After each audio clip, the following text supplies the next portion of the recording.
الحمد لله رب العالمين والصلاة والسلام على سيد الأنبياء والمرسلين وعلى آله وأصحابه أجمعين.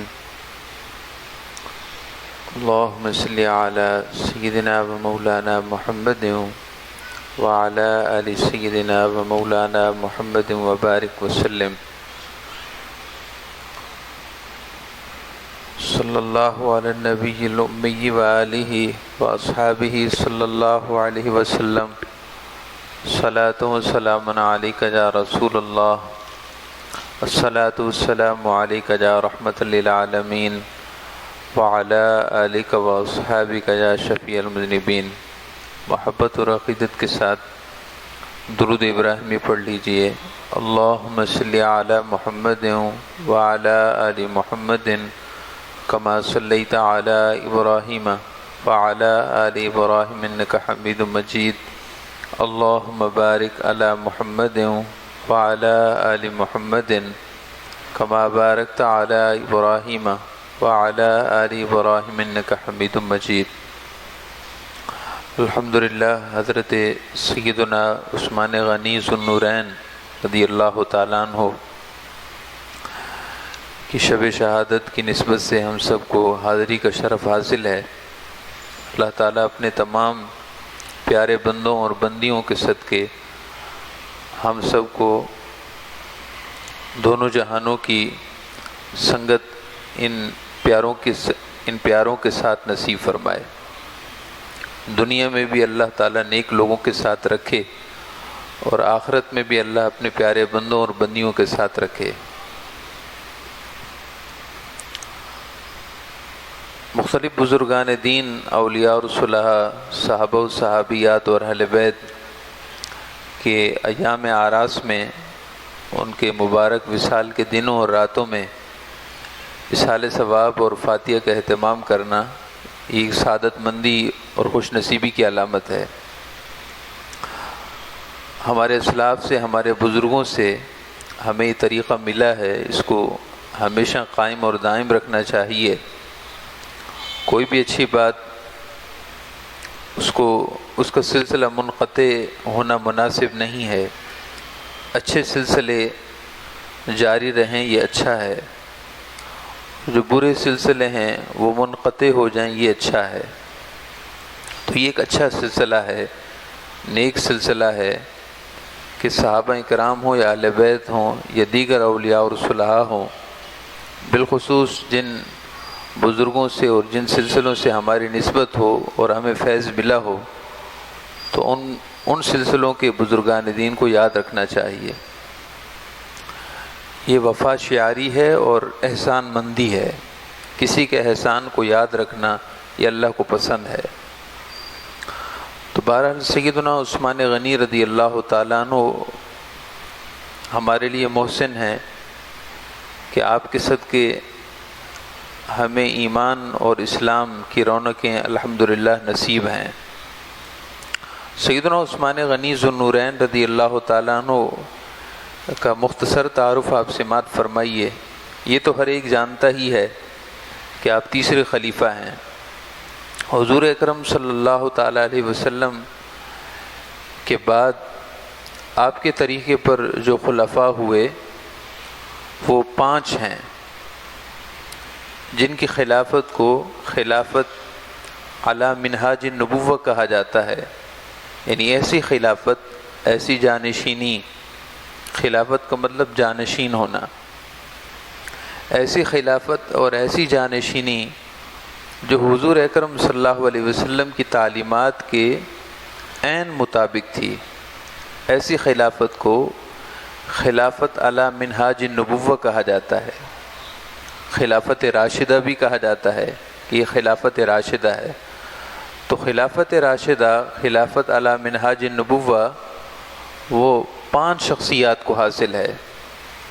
4 تو خلفاء اربعہ ہیں. حضرت سیدنا صدیق اکبر رضی اللہ تعالیٰ عنہ خلیفہ اول، پھر سیدنا عمر فاروق رضی اللہ تعالیٰ عنہ خلیفہ ثانی، دوسرے خلیفہ، اور سیدنا عثمان غنی ذو النورین رضی اللہ تعالیٰ عنہ آپ تیسرے خلیفہ. اور پھر سیدنا علی المرتضیٰ شیر خدا رضی اللہ تعالیٰ عنہ آپ چوتھے خلیفہ، اور پھر سیدنا امام حسن رضی اللہ تعالیٰ عنہ کی خلافت تقریباً 6 ماہ قائم رہی، اور اس کے بعد آپ نے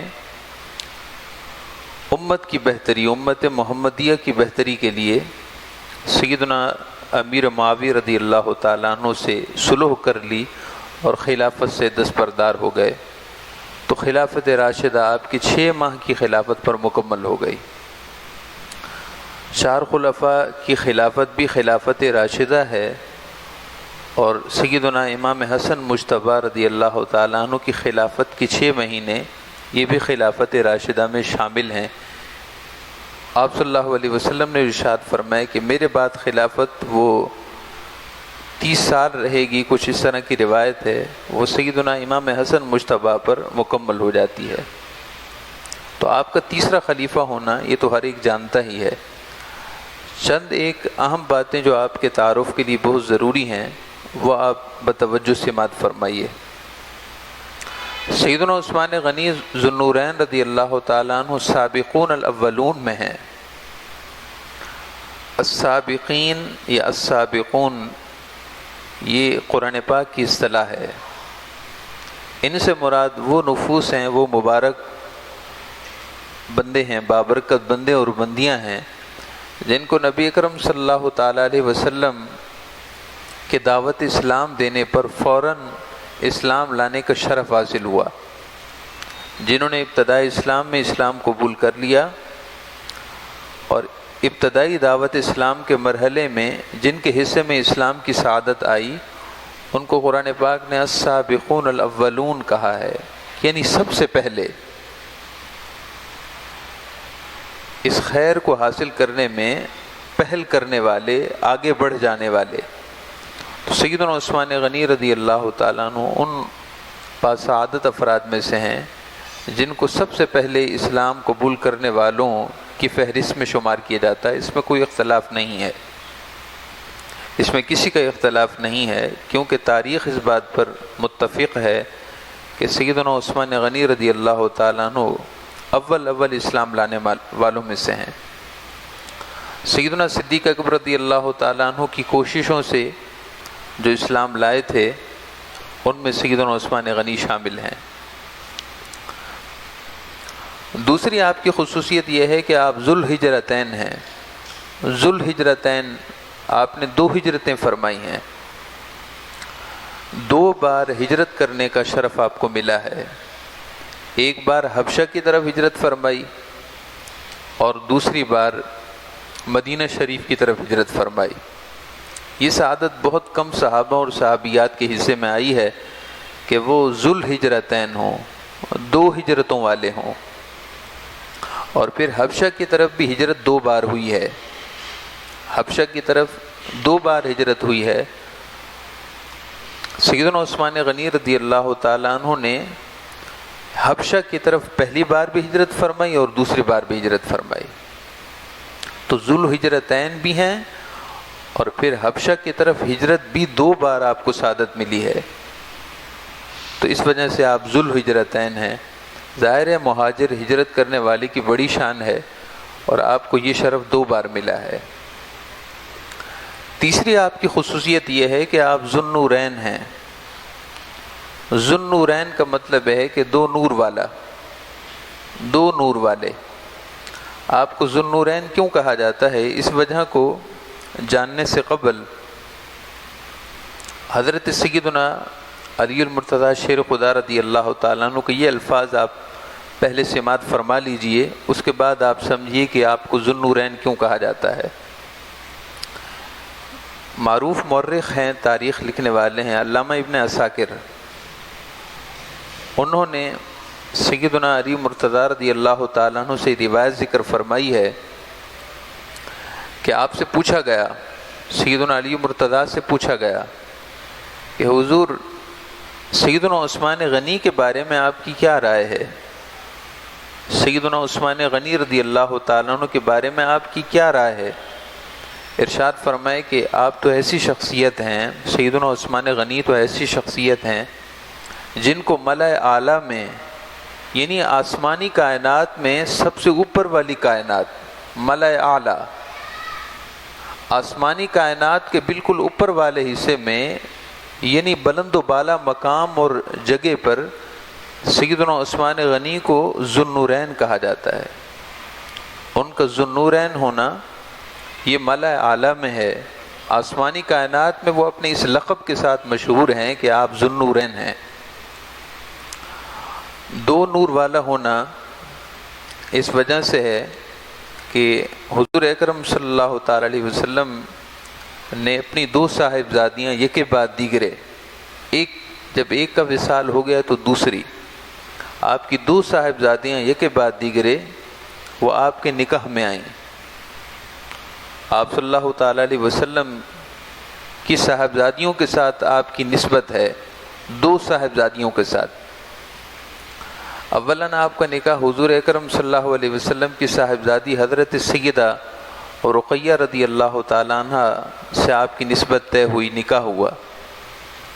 سن 2 ہجری جبکہ غزوہ بدر وقوع پذیر ہو رہا تھا، اس دوران سیدہ رقیہ رضی اللہ تعالیٰ عنہ بیمار ہو گئیں، علیل ہو گئیں اور بہت زیادہ شدید بیمار تھیں۔ علالت کا حال اور بیماری کا حال یہ تھا کہ غزوہ بدر میں سیدنا عثمان غنی رضی اللہ تعالیٰ عنہ نے شرکت کرنے کی اجازت چاہی تو آپ صلی اللہ علیہ وسلم نے منع فرما دیا، ارشاد فرمایا کہ نہیں ہے عثمان، میری بیٹی سیدہ رقیہ جو کہ آپ کی اہلیہ ہیں، ان کی دیکھ بھال کے لیے کوئی اور موجود نہیں ہے، لہذا ان کی دیکھ بھال کرنا آپ کے لیے زیادہ ضروری ہے، آپ کو اجازت نہیں ہے۔ چنانچہ آپ وہیں رہ گئے اور غزوہ بدر میں شریک نہ ہو سکے۔ یہاں سے یہ بات واضح ہو جاتی ہے، اور یہ بات ذرا بغور سماعت فرمائیے گا، بالخصوص وہ دوست و احباب جو دین کے راستے پر اور دینداری کی طرف آتے ہیں مگر توازن نہیں رکھتے، چیزوں کے درمیان، احکامات اور معاملات کے درمیان توازن نہیں رکھتے، بے توازنی کر دیتے ہیں۔ حد توازن اور حد اعتدال سے یا تو آگے چلے جاتے ہیں، پیچھے چلے جاتے ہیں، وہ اس بات کو غور سے سنیں۔ نبی اکرم صلی اللہ تعالی علیہ وسلم کے ساتھ جہاد میں شریک ہونا کوئی چھوٹی سعادت نہیں ہے، بہت بڑی سعادت ہے۔ اور پھر عام جہاد نہ تھا، عام غزوہ نہیں تھا، یہ تو غزوہ بدر تھا، اور غزوہ بدر میں شریک ہونے والے صحابہ کرام دیگر تمام صحابہ کرام سے افضل ہیں۔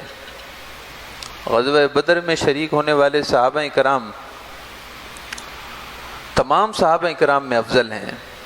خلفائے راشدین، عشرہ مبشرہ یہ مستثنیٰ ہیں، ان کے بعد سب سے زیادہ فضیلت والے وہ صحابہ ہیں جو غزوہ بدر میں شریک ہوئے، خواہ انہوں نے شہادت پائی یا نہ پائی، شہادت کا شرف حاصل کیا یا نہ کیا، فقط غزوہ بدر میں شرکت نے ان کو دیگر تمام صحابہ سے فضیلت دے دی، چونکہ اللہ تعالیٰ نے غزوہ بدر میں شریک ہونے والے صحابہ کرام کی بڑی شان ارشاد فرمائی۔ نبی کرم صلی اللہ علیہ وسلم اسی وجہ سے اپنی ساری حیات طیبہ بدری صحابہ کرام کو ہمیشہ فضیلت دیتے رہے، اور صحابہ کرام بھی اس بات کو اتنا سمجھ گئے تھے کہ صحابہ کرام بھی اپنے مابین بدری صحابہ جو بدر میں جنہوں نے شرکت کرنے کی سعادت پائی، ہمیشہ ان کو فضیلت دیتے تھے، ہمیشہ ان کے لیے اعزاز کرتے تھے، عزت بخشتے تھے۔ تو غزوہ بدر عام غزوہ نہ تھا، غزوہ بدر تھا وہ جو کفر و اسلام کے درمیان پہلی جنگ تھی، پہلا معرکہ تھا، وہ غزوہ بدر جس میں فرشتے آسمان سے اترنا تھے، وہ غزوہ بدر کہ نبی اکرم صلی اللہ تعالی علیہ وسلم نے جس میں شرکت کرنے والوں کے لیے بڑی شانیں اور قرآن نے بڑی شانیں بیان فرمائیں، اس کے باوجود ارشاد فرمایا کہ عثمان نہیں، آپ کی گھریلو زندگی کی ذمہ داریاں وہ زیادہ اہم ہیں، گھریلو زندگی کی ذمہ داریاں زیادہ اہم ہیں بجائے اس کے کہ آپ میدان جہاد میں شرکت کریں۔ یہاں یہ بات ذہن میں نہ آئے کہ نبی اکرم صلی اللہ علیہ وسلم کی صاحبزادی تھیں، اس لیے آپ صلی اللہ علیہ وسلم نے منع فرمایا کہ عثمان سیدہ رقیہ میری بیٹی آپ کے گھر میں ہے، لہٰذا آپ کو اجازت نہیں مل سکتی، ہرگز نہیں۔ نبی اکرم صلی اللہ علیہ وسلم کا یہ ضابطہ اور قاعدہ اور شرعی حکم من قبیل اختصاص نہ تھا، بلکہ ہر ایک کے لیے تھا۔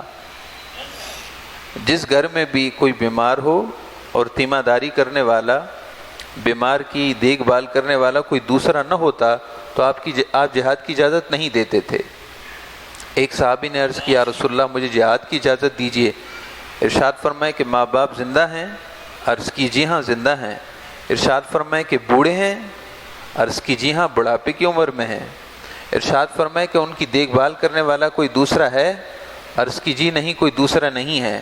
ارشاد فرمائے کہ فجاہد، ارشاد فرمائے کہ نہیں تمہیں جہاد، میدان جہاد میں اتر کر جہاد کرنے کی اجازت نہیں، تم ماں باپ کی خدمت کرو، تمہارا یہی جہاد ہے۔ تو ماں باپ ہوں یا بہن بھائی ہوں یا بچے ہوں یا بیوی ہو،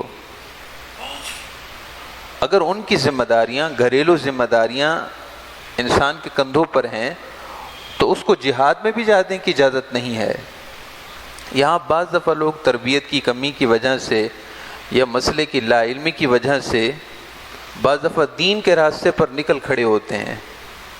کسی بھی مسلک سے ہوں، ہمارے مسلک سے ہوں یا کسی اور مسلک سے ہوں، بات سب کے لیے ایک ہے، حق کی بات سب کے لیے ایک ہے۔ اگر ماں باپ کی ذمہ داری ہے، بچوں کی کفالت کی ذمہ داری ہے، بیوی کی کفالت کی ذمہ داری ہے، بعض دفعہ بچے بیمار ہو گئے ہیں، ان کے علاج معالجے کے لیے گھر پر رہنا ضروری ہے، تو شریعت نے یہاں تک اجازت دے دی ہے کہ جماعت چھوڑ دیں۔ شریعت نے یہاں تک اجازت دی ہے کہ دیکھ بھال کرنے والا کوئی نہیں تو مسجد میں حاضری، اس کے لیے حاضری کی رخصت ہے، مسجد میں نہ آئے، گھر پر نماز پڑھ لے تاکہ بیمار کو اگر ضرورت پڑے تو اس کی دیکھ بھال کر سکے۔ تو بہرحال یہ ضمناً بات آ گئی کہ توازن اور اعتدال ضروری ہوتا ہے۔ توازن اور اعتدال یہ کسی بھی شے کے حسن کو برقرار رکھتا ہے، خوبصورتی برقرار رہتی ہے، اور اگر توازن ختم ہو جائے تو سارا حسن خراب ہو جاتا ہے۔ توازن کی مثال آپ سمجھیے چہرے سے۔ ہمارے یہ چہرہ جس کے بارے میں اللہ تعالیٰ نے ارشاد فرمائے کہ ہم نے انسان کو احسن تقویم بنایا ہے، لقد خلقنا الانسان فی احسن تقویم، ہم نے سب سے زیادہ انسان کو خوبصورت بنایا ہے۔ اب چہرے کے خد و خال پر غور کیجئے کہ یہ دو آنکھیں اللہ تعالیٰ نے جس جگہ رکھی ہیں، یہاں سے اگر بال برابر یا تھوڑا بہت 19-20 کا فرق ہو جائے تو چہرے کا حسن ختم ہو جاتا ہے۔ ہونٹوں کی بناوٹ جو اللہ پاک نے رکھی ہے، اس میں کچھ رد و بدل کا آپ تصور کیجئے تو تصور اچھا نہیں ہوتا، تصور بھیانک تصور ذہن میں آ جاتا ہے۔ تو اعتدال ہر چیز میں ایسا ہے، توازن خراب ہو جائے تو سارا نظام بگڑ جاتا ہے۔ لہذا اسلام کے حسن کو برقرار رکھنے کے لیے بھی ضروری ہے کہ توازن اور اعتدال ہو۔ جب جب اللہ تعالی نے جو حکم دیا ہے اس کو ما حولہ کے اعتبار سے سارے معاملات کو دیکھتے ہوئے اس جگہ رکھا جائے۔ بات ہمیشہ ایک ہر دفعہ نہیں ہوتی، وہ ایک بات کبھی فرض ہوتی ہے، کبھی واجب ہوتی ہے، کبھی مستحب ہو جاتی ہے۔ جماعت واجب ہے، مگر جس کا کوئی عزیز بیمار ہے اور اس کی دیکھ بھال کرنے والا اس کے سوا کوئی نہیں ہے تو اب جماعت واجب نہیں، اب اس کے لیے جماعت واجب نہیں، گھر پر نماز پڑھ لے۔ جمعہ کی نماز واجب ہے مگر جو مسافر ہے اس پر واجب نہیں، کیونکہ اب حالت سفر میں ہو گیا ہے، لہذا جمعہ کی نماز نہ پڑھے اور صرف ظہر پڑھ لے، کوئی حرج نہیں۔ تو ہمیشہ ایک بات نہیں رہتی، معاملات کو دیکھا جاتا ہے کہ اس وقت صورتحال کیسی ہے اور اس وقت معاملہ کیسا ہے۔ تو غور فرمائیے کہ سیدنا عثمان غنی رضی اللہ تعالیٰ عنہ جیسے صحابی ہیں، عرض کر رہے ہیں یا رسول اللہ مجھے غزوہ بدر میں شرکت کی اجازت دیجیے۔ ارشاد فرمائے کہ اجازت نہیں ہے آپ کو۔ اولاً تو حضرت سیدنا ابو سفیان کے تجارتی قافلے کے تعاقب میں جانا تھا، ارشاد فرمائے کہ اجازت نہیں ہے۔ چونکہ آپ کی اہلیہ یعنی میری صاحبزادی سیدہ رقیہ بیمار ہیں، ان کی تیمارداری کے لیے آپ کے سوا کوئی نہیں، آپ یہیں رہ جائیں۔ قربان جائیے رحمت عالم صلی اللہ علیہ وسلم کی شان کرم پر غزوہ بدر سے واپسی ابھی نہیں ہوئی تھی کہ سیدہ رقیہ انتقال فرما گئیں، آپ کا وصال ہو گیا۔ اور ٹھیک اس دن جس دن غزوہ بدر کے مجاہدین واپس مدینہ شریف پہنچتے ہیں، اسی روز اسی وقت مدینہ شریف کے موجود صحابہ کرام سیدہ رقیہ رضی اللہ تعالیٰ عنہ کی تدفین سے فارغ ہو رہے ہوتے ہیں۔ نبی اکرم صلی اللہ تعالیٰ علیہ وسلم نے اپنی دوسری صاحبزادی حضرت سیدہ ام کلثوم کا عقد، آپ کا نکاح، آپ کی نسبت سیدنا عثمان غنی سے کر دی۔ تو چونکہ آپ کے سعادت میں آپ کی سعادت یہ ہے کہ سیدنا حضور اکرم صلی اللہ علیہ وسلم کی دو صاحبزادیاں یہ کے بعد دیگرے آپ کے نکاح میں آئیں، اس وجہ سے آپ کو دو نور والا ذوالنورین کہا جاتا ہے۔ اور یہ بات کئی صحابہ کرام سے منقول ہے۔ امام بہقی نے جو بہت بڑے محدث ہیں، اپنی سنن بہقی میں حضرت عبداللہ بن عمر بن الابان الجعفی سے روایت کیا ہے۔ وہ کہتے ہیں کہ میرے ماموں حسین الجعفی جو تابعی ہیں، میرے ماموں حسین الجعفی نے ایک دفعہ مجھ سے پوچھا، بھانجے اے عبداللہ، اے میرے بھانجے، آپ کو معلوم ہے کہ عثمان غنی کو ذوالنورین کیوں کہا جاتا ہے؟ میں نے عرض کی کہ جی نہیں ماموں جان، مجھے نہیں معلوم۔ یہ تو معلوم ہے کہ ذوالنورین آپ کو کہا جاتا ہے، لیکن یہ معلوم نہیں کہ وجہ کیا ہے۔ تو ارشاد فرمانے لگے، حضرت حسین الجعفی ارشاد فرمانے لگے جو تابعی ہیں، فرمانے لگے کہ سیدنا آدم علیہ السلام سے لے کر اور حضور اکرم صلی اللہ تعالی علیہ وسلم تک کوئی ایسا انسان پیدا نہیں ہوا کہ جن کے عقد نکاح میں ایک اللہ کے نبی کی دو بیٹیاں نکاح میں آئی ہوں، کوئی اور سیدنا عثمان غنی کے علاوہ نہ ہوا۔ سیدنا عثمان غنی کے علاوہ بنی نو انسان میں کوئی ایسا اور انسان اور بشر، کوئی ایسا فرد نہیں ہوا ہے جن کے عقد نکاح میں دو بیٹیاں ایک نبی کی آئی ہوں۔ ارشاد فرمائے کہ وہ صرف سیدنا عثمان غنی ہے، اور اب قیامت تک ہو بھی نہیں سکتا، اس لیے کہ ہمارے پیارے نبی صلی اللہ علیہ وسلم آخری نبی ہیں۔ تو آپ کے لیے ذوالنورین ہونے کا لقب وہ مہر کی طرح اب لگایا جا چکا ہے کہ بس ذوالنورین عثمان غنی ہی ہیں۔ نبی اکرم صلی اللہ تعالیٰ علیہ وسلم نے سیدنا عثمان غنی رضی اللہ تعالیٰ عنہ کے بارے میں یہ بھی ارشاد فرمایا کہ میرے صحابہ کرام میں عادتوں میں سب سے زیادہ میرے مشابہ وہ عثمان غنی ہیں۔ اس حدیث پاک پر تھوڑا سا آپ توجہ کیجیے گا، چونکہ اگلا درس آگے والی جو باتیں بیان ہوں گی وہ صرف اس بات پر ہوں گی۔ حضور اکرم صلی اللہ علیہ وسلم کا یہ ارشاد گرامی امام ابن عساکر نے اپنی تاریخ میں روایت فرمایا ہے۔ سیدنا ابو ہریرہ اس حدیث پاک کے راوی ہیں۔ آپ صلی اللہ علیہ وسلم کا ارشاد یہ ہے کہ میرے صحابہ میں سیدنا عثمان غنی سے زیادہ میرے ساتھ کوئی اور مشابہت نہیں رکھتا، عادتوں میں، خصائل میں، مزاج میں، اچھی باتوں میں اور اچھی عادتوں میں سب سے زیادہ میرے مشابہ عثمان غنی ہیں۔ کیا وجہ ہیں؟ دیگر احادیث سے یہ معلوم ہوتا ہے کہ اس کی وجہ دو وجہ ہیں۔ ان دو وجوہات نے سیدنا عثمان غنی رضی اللہ تعالیٰ عنہ کی پیشانی پر سعادت کا یہ صحرا سجا دیا ہے کہ حضور کے سب سے زیادہ مشابہ ہیں عادتوں میں اور خصائل میں۔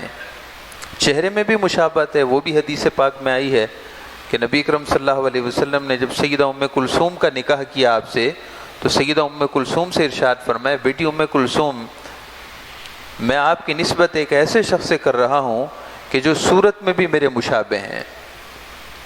اور آپ صلی اللہ تعالیٰ علیہ وسلم اور دیگر صحابہ کرام تعریف کرتے تھے اس جوڑی کی۔ ارشاد فرمائے کہ عثمان غنی میرے سب سے زیادہ مشابہ ہیں۔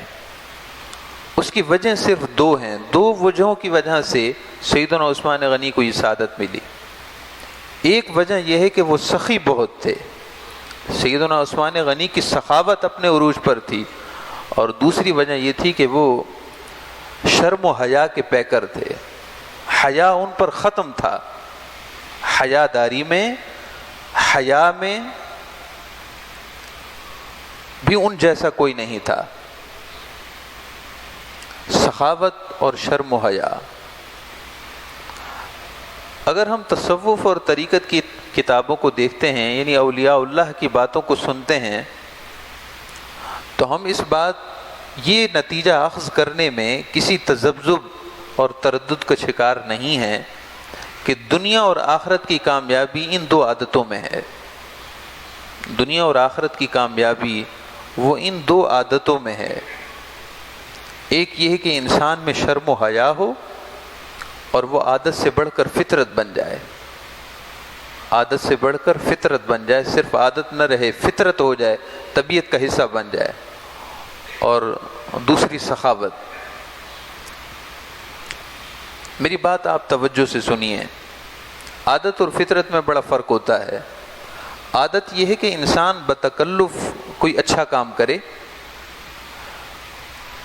بتکلف یعنی مجھے محنت کرنا پڑے کسی نیک کام کو کرنے میں، اور بڑی محنت سے جان کو جوکھوں میں ڈال کر بڑی مشقت سے اگر ایک نیکی کو کروں تو اس کا مطلب میں نے نیکی کی ہے مگر وہ میری فطرت نہیں بنی، میری طبیعت کا حصہ نہیں بنی۔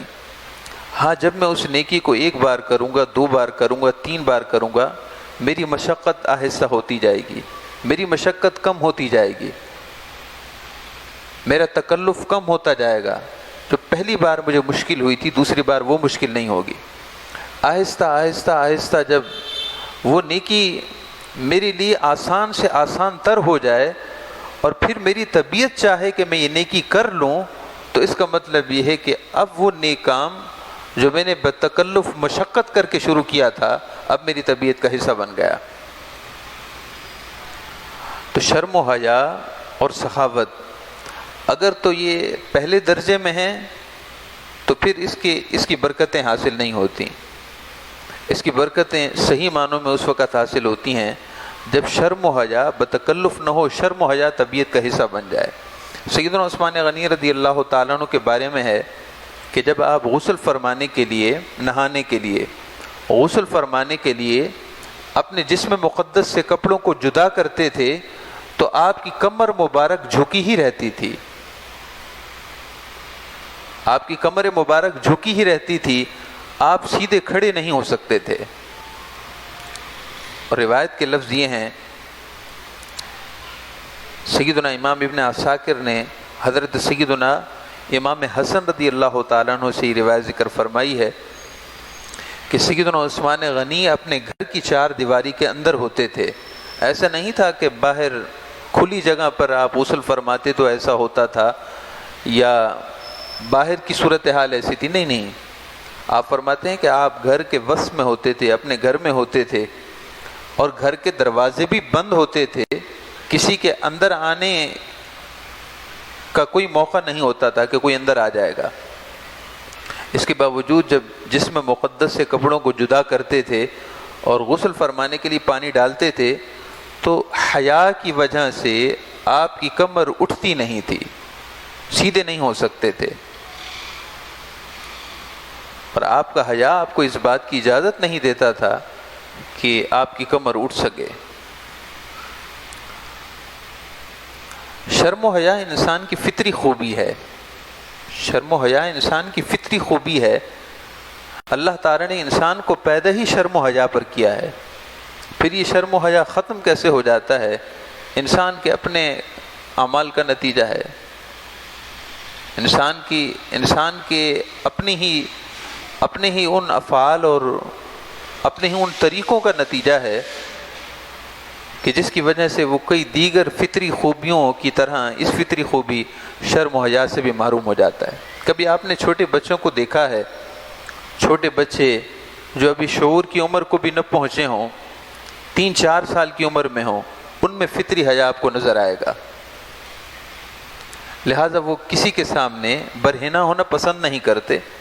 ان کو کس نے سکھایا ہے؟ ان کو تو کسی نے نہیں سکھایا، وہ تو ابھی شعور کی عمر میں قدم رکھ رہے ہیں، سمجھ بوجھ کی عمر میں تو ابھی پہنچ رہے ہیں۔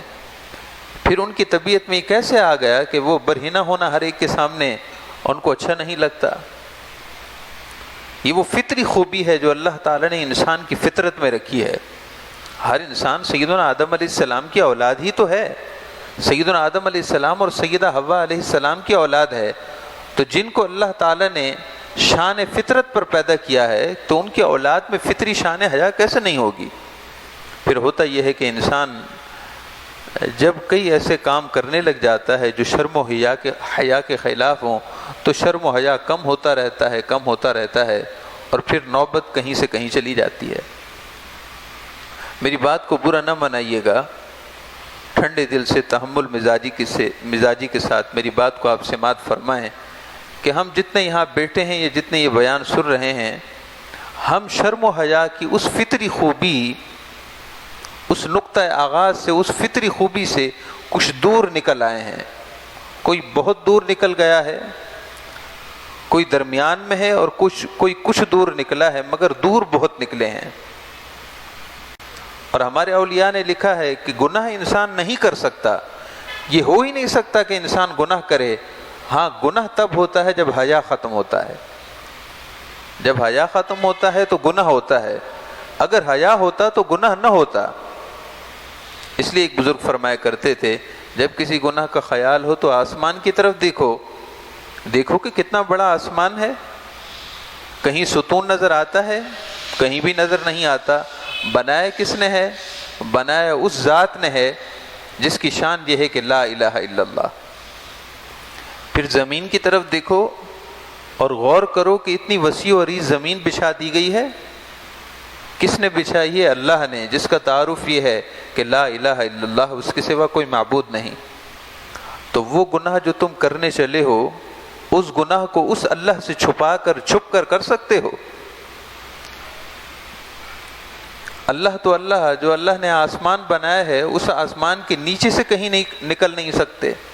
جہاں بھی گناہ ہوگا آسمان کے نیچے ہوگا، اور جو بھی گناہ ہوگا زمین کے اوپر ہوگا۔ اللہ تعالیٰ کی بنائی ہوئی کائنات آسمان و زمین سے نکل نہیں سکتے، اور ان دونوں چیزوں سے نہیں چھپ سکتے، تو اللہ سے کیسے چھپ سکتے ہو؟ اس خیال اور تصور کے بعد گناہ کا خیال ختم ہو جائے گا اگر تم انسان ہو، اور اگر گناہ کا خیال پھر بھی ختم نہ ہو تو پھر تم ڈنگر ہو، اور بزرگ فرماتے ہیں تم جانور ہو۔ پھر کسی گھوڑے یا دیگر جانوروں کے تمہیں گلے میں ہونا چاہیے تھا۔ انسان ہو کر اور اس تصور کے بعد پھر بھی گناہ کا خیال ختم کیوں نہ ہوا؟ کیونکہ شرم و حیا ختم ہو گیا ہے۔ اور ہمارے صوفیاء نے یہ بھی لکھا ہے کہ انسان اور جانور میں فرق حیا کا ہے۔ انسان اور جانور میں فرق شرم و حیا کا ہے۔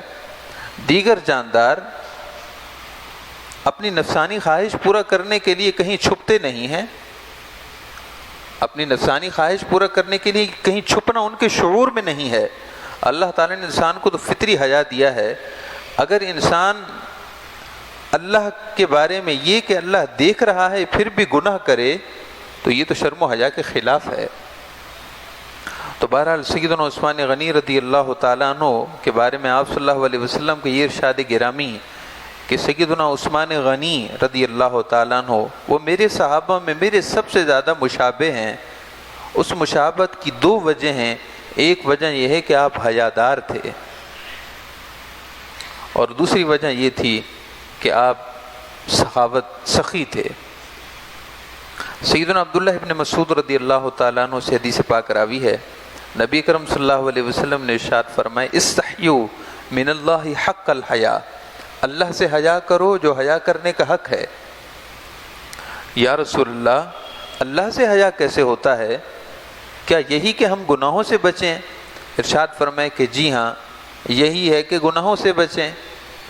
اللہ سے شرم و حیا کا حق یہ ہے کہ گناہوں سے بچیں۔ صحابہ نے عرض کی انا نستحیی من اللہ والحمد للہ، یا رسول اللہ آپ کی تربیت کا صدقہ ہے اور اللہ تعالیٰ کی شان رحمت کا صدقہ ہے کہ ہم میں یہ حیا ہے، شان حیا ہے کہ ہم گناہوں سے بچتے ہیں۔ ارشاد فرمائے کہ نہیں، حق حیا یہ ہے فَلْيَحْفَظِ الرَّأْسَ وَمَا حَوَا وَالْبَطْنَ وَمَا وَعَا وَلْيُسْكِرِ الْمَوْتِ وَالْبَلِيجِ۔ ارشاد فرمائے کہ شرم و حیا کا حق یہ ہے کہ اپنے ذہن کو اور اپنے ارادوں کو، اپنے ذہن کو اور اپنے ارادوں کو ان چیزوں سے بچاؤ کہ جن سے اللہ نے منع کیا ہے، یعنی اپنی خیالات بھی پاکیزہ رکھو، اپنے ارادے بھی صاف ستھرے رکھو، تمہارا خیال بھی پاکیزہ ہو، تمہارا ارادہ بھی ستھرا ہو۔ اس لیے کہ شرم و حیا ایک بندے سے ہے، ایک اللہ سے ہے۔ بندے سے شرم و حیا یہ ہے کہ ظاہری افعال میں شرم و حیا ہو، اور اللہ سے شرم و حیا یہ ہے کہ اللہ چونکہ ظاہر بھی ہے اور باطن بھی ہے، اللہ یعلم ما، اللہ تعالیٰ ان چیزوں کو بھی جانتا ہے جو تم ظاہر کرتے ہو، ان کو بھی جو تم چھپاتے ہو، لہذا جو ذہن میں ہے، جو ارادہ ہے، جو سوچ ہے، جو خیال ہے، وہ بھی اللہ پر مخفی نہیں ہے، تو اس میں بھی اللہ سے حق حیا ادا کرو۔ فَلْيَحْفَظِ الرَّأْسَ وَمَا حَوَا، اپنے ذہن، اپنے ارادوں اور اپنے خیالات کو صاف ستھرا رکھو۔ بڑا مشکل کام ہے یہ، آسان کام نہیں ہے۔ گناہوں سے بچنا یہ بھی ہم سے ہو جائے تو بڑی بات ہے، اور اس سے بڑھ کر یہ کہ خیالات بھی صاف ستھرے ہوں، نیت بھی صاف ستھری ہو، ارادے بھی پاکیزہ ہوں، بہت مشکل کام ہے، بہت مشکل کام ہے، آسان کام نہیں ہے۔ خلوت کے گناہوں سے بچنا یہ بڑے درجے کی بات ہو جاتی ہے، خلوت کے گناہوں سے بچنا، علیحدگی میں، تنہائی میں جو گناہ ہوتے ہیں ان سے بچنا یہ بڑی بات ہو جائے گی، اور پھر اس سے بڑھ کر یہ کہ خیالات ہی صاف ستھرے ہو جائیں، بڑی شان ہے۔ جب کام بڑا ہے تو پھر اللہ تعالیٰ کی طرف سے انعام بھی بڑا ہے۔ نبی اکرم صلی اللہ علیہ وسلم نے ارشاد فرمایا کہ شرم و حیا یہ اللہ تعالیٰ کی طرف سے ایک ایسی نعمت ہے کہ اس کو ایمان کا حصہ بنا دیا گیا ہے۔ الحیاء من الایمان والایمان فی الجنہ، حیا ایمان کا حصہ ہے، والایمان فی الجنہ، اور ایمان جنت میں ہے، یعنی ایمان جنت میں لے جائے گا۔ ایمان اسی کا ہے جس میں شرم و حیا ہو، اور بعین ہی یہی لفظ پھر آپ صلی اللہ علیہ وسلم نے سخاوت کے لیے بھی ارشاد فرمائے ہیں۔ یعنی ان دونوں باتوں میں اتنی مطابقت ہے، اتنی موافقت ہے، ایک حیا میں اور دوسری سخا میں، کہ حدیث پاک میں جب ان دونوں کی فضیلت ارشاد ہوئی ہے تو جملوں اور لفظوں کا فرق نہیں ہے،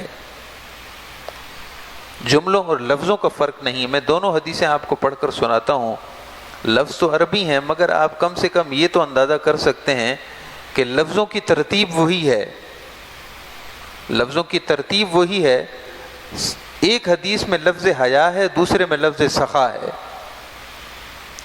حضرت سیدنا امام حسن بصری سے مرسل روایت ہے، آپ صلی اللہ علیہ وسلم نے ارشاد فرمایا الحیاء من الایمان والایمان فی الجنہ، الحیاء من الایمان، حیا ایمان کا حصہ ہے، والایمان فی الجنہ، اور ایمان جنت میں لے جائے گا۔ یہ لفظ حیا کے بارے میں۔ اب آپ سخا کے بارے میں لفظ سنیے۔ نبی اکرم صلی اللہ تعالی علیہ وسلم نے سخاوت کے بارے میں ارشاد فرمایا السخاوت من الایمان، سخاوت ایمان کا حصہ ہے، والایمان فی الجنہ، اور ایمان جنت میں لے جائے گا۔ تو سخاوت اور حیا یہ دونوں ایمان کا بنیادی حصہ ہے، اور سوء امر یہ ہے، سوء اتفاق یہ ہے کہ ہم سب میں سب خوبیاں ہوں گی مگر ان دونوں خوبیوں سے بہت کم ہی لوگ مالا مال ہیں۔ سخاوت کم ہو گئی ہے۔ سخاوت کا یہ مطلب نہیں ہوتا کہ فضول خرچی کی جائے، سخاوت کا یہ مطلب ہوتا ہے کہ ضرورت مند کی ضرورت کو پورا کیا جائے۔ سب سے پہلے ضرورت خود میری ذات کی مجھ پر ہے، پھر میرے بیوی بچوں کی، پھر میرے رشتہ داروں کی، اور محلے میں، قرب و جوار میں، دوست و احباب میں جو دیگر لوگ ہیں۔ ضرورت مند کی ضرورت پوری کرنا یہ سخاوت ہے۔ نبی کرم صلی اللہ تعالی علیہ وسلم کی ساری حیات طیبہ ہی ایسے گزر گئی، مساکین کی، غرباء کی، یتیموں کی ضرورتیں پوری کرتے کرتے۔ ایسے ہی صحابہ کرام کی شان تھی۔ محترم معزز سامعین کرام، سیدنا عثمان غنی ذو النورین رضی اللہ تعالیٰ عنہ کی سخاوت کی کیا شان ہے۔ جب باغیوں نے آپ کے گھر کا محاصرہ کر دیا اور ان کا ایک ہی تقاضا تھا کہ یا تو سیدنا عثمان غنی خلافت سے دستبردار ہو جائیں یا پھر شہید ہونے کے لیے تیار ہو جائیں۔ سیدنا عثمان غنی رضی اللہ تعالیٰ عنہ ارشاد فرمایا، جہاں تک خلافت سے دستبردار ہونے کی بات ہے تو یہ اللہ تعالیٰ کی طرف سے ایک نعمت ہے، ایک مجھ پر ذمہ داری ہے۔ نبی کرم صلی اللہ علیہ وسلم نے مجھ سے فرمایا تھا، عثمان تمہیں اللہ تعالیٰ ایک قمیص پہنائے گا، تمہیں اللہ تعالیٰ ایک شاندار لباس عطا فرمائے گا، لوگ تقاضا کریں گے کہ لباس اتار دو، یہ لباس واپس کر دو، لیکن تم یہ وعدہ کرو کہ تم وہ لباس نہیں اتارو گے۔ ارشاد فرمایا کہ وہ لباس یہ خلافت کا لباس تھا، میں خلافت سے دستبردار نہیں ہو سکتا، اس لیے نہیں کہ میری خواہش ہے، اس لیے کہ حضور سے میرا عہد ہے، وعدہ ہے، میں وعدہ نبھاؤں گا۔ آپ نے فرمایا شہید ہونے کے لیے تیار ہوں لیکن خلافت سے دستبردار نہیں ہو سکتا۔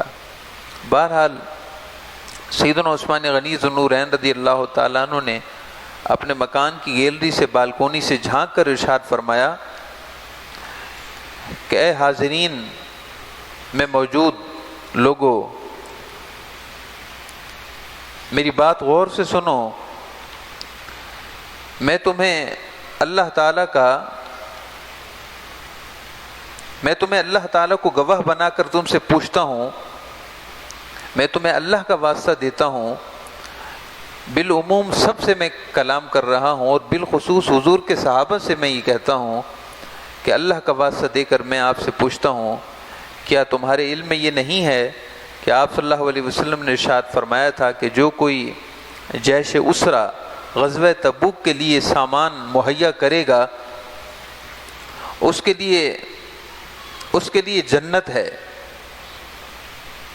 جو کوئی جیش اسرا غزوہ تبوک کے موقع پر آپ صلی اللہ علیہ وسلم نے صحابہ سے فرمایا تھا کہ اس غزوہ کی تیاری کے لیے سامان مہیا کیا جائے، اللہ کی راہ میں مال دو تاکہ اس غزوے کو پورا کیا جائے۔ تو صحابہ اکرام اپنی اپنی حیثیت کے مطابق لا رہے تھے۔ آپ صلی اللہ علیہ وسلم نے ارشاد فرمایا کہ جو اس کے لیے سامان مہیا کرے گا اس کے لیے جنت ہے۔ اور ایک روایت میں لفظ یہ ہیں کہ کون ہے جو جیش اسرا تیار کرے اور جنت خرید لے۔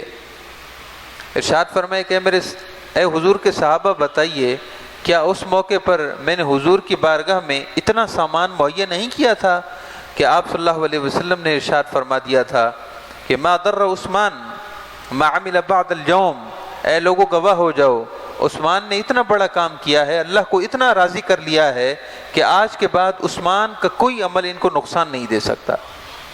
اللہ کو اتنا راضی کر دیا ہے، اللہ ان سے اتنا راضی ہو گیا ہے کہ اللہ تعالیٰ کی طرف سے یہ سند ہو گئی کہ عثمان آج کے بعد آپ کی طبیعت میں یہ بات رکھ دی گئی ہے کہ آپ نیکی ہی کریں گے، گناہ نہیں کریں گے۔ یہ حدیث پاک کا مرادی معنی ہے کہ ما ضر عثمان ما عمل بعد اليوم، آج کے بعد عثمان جو کچھ بھی کرے اس کو نقصان نہیں ہو سکتا۔ مطلب یہ ہے کہ اللہ کی طرف سے، اللہ کے رسول کی طرف سے ضمانت ہے کہ نقصان والا کوئی کام نہیں کریں گے اب۔ اور دوسری بار ایسا ہوا کہ آپ صلی اللہ علیہ وسلم نے اعلان فرمایا کہ جو کوئی بیر روما کا کنواں جو یہودیوں کے پاس تھا اور صحابہ کرام اہل اسلام کو پانی کی دستیابی میں رکاوٹ تھی، ارشاد فرمایا کہ کون ہے جو بیر روما خرید کر اہل اسلام کے لیے وقف کر دے اور مجھ سے جنت خرید لے اور اس کے لیے جنت ہے۔ تو اے صحابہ کرام بتائیے کہ اس موقع پر کون تھا جس نے بیر روما خرید کر مسلمانوں کے لیے وقف کیا تھا؟ تمام صحابہ کرام بیک زبان ہو کر بولے، سب ایک زبان ہو کر بولے، اے عثمان غنی، جیش اسرا تیار کرنے والے بھی آپ تھے اور جنت خرید لی تھی، اور بیر روما بھی مسلمانوں کے لیے وقف کرنے والے آپ تھے اور حضور کے ہاتھوں سے جنت خرید لی تھی۔ سیدنا عثمان غنی رضی اللہ تعالیٰ ان کی بڑی شان ہے، ان سے محبت کرنا اور ان کی پیروی کرنا یہ ہمارے ایمان اور اعتقاد کا تقاضا ہے۔ اللہ تعالیٰ سے دعا ہے اللہ تعالیٰ اس بابرکت مبارک رات جو سیدنا عثمان غنی کی شب شہادت سے نسبت رکھتی ہے، اللہ تعالیٰ ہم سب کو بھی شرم و حیا نصیب فرمائے، عفت معابی نصیب فرمائے، اللہ تعالیٰ گناہوں سے بچنے اور اپنی راہ میں مال خرچ کرنے کی توفیق نصیب فرمائے۔